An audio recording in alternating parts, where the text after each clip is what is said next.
Belonging and belongings. Our readings today are trying to introduce us to think about how we use our belongings and even who do we belong to. Sometimes we have this sort of entitlement to think that we own things. The law in the country that we live in and in most countries have this idea that people have an ownership of things. Whether we have an ownership of a house or a car, or even as a young child, perhaps we've got an ownership of a teddy bear or our bike. This is mine. But are these things really ours? Or maybe they're just given to us for a period of time.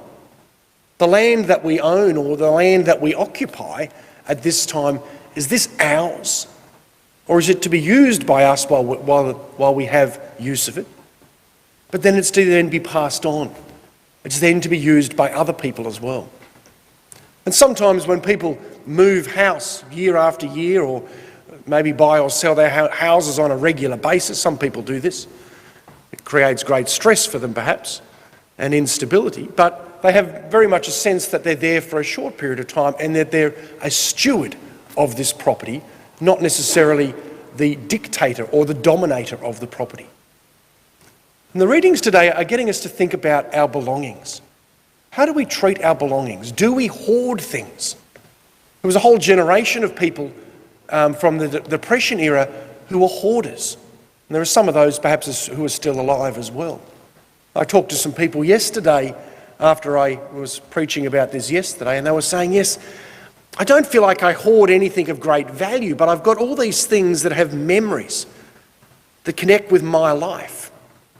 And in one sense, all of the things that they've got, sort of they're possessions that have a memory, but have they really passed them on? Have they been a steward of this to pass on the memory and the item, whatever it is, to somebody else? I think that's the challenge for us as well. We saw in COVID, when COVID started to break out, people were hoarding. People went to the supermarket and they bought more than enough toilet paper for 6 months. What was going on there? Sometimes people hoard to make themselves feel safe in themselves. But Jesus says, our true safety is not here in this world. What we are made is, we are made for heaven. We are made for God. And that the things that are around us are there to bring us closer to God, not to necessarily make us feel safe in this particular moment, but safer and closer to God. And so by hoarding all of this toilet paper to the exclusion of others, it takes away generosity. It takes away a community that supports each other. It's almost this idea, well, I'll be looked after, I'll have enough toilet paper, but I don't care about the next person. And we saw all of this aggressiveness that came out a couple of years ago.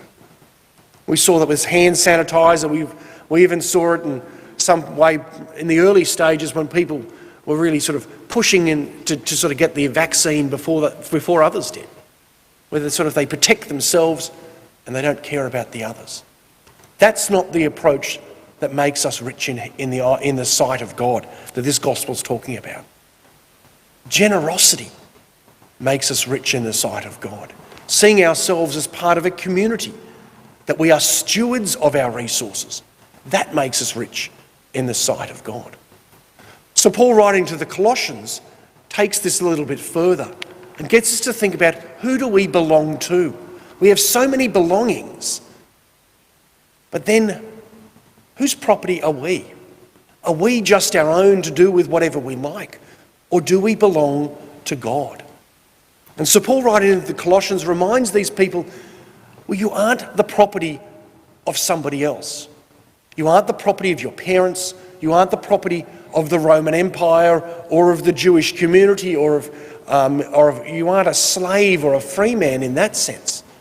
He said, Christ is in everyone. That we are Christ's. You could say that we belong to God. And St. Augustine said that our hearts are restless until they rest in thee, O God. We are made for God. We are made for heaven. And St. Augustine said that we are predestined for heaven. This is the way we've been made.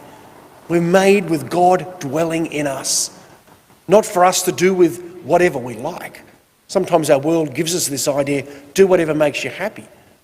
The first thing is to work out what is of God, what is of heaven, what is of the love of God. That will make us truly happy in the ways of God. And that's what our gospel acclamation talked about today. Happy are the poor in spirit, the kingdom of heaven is theirs. That's what we're made for.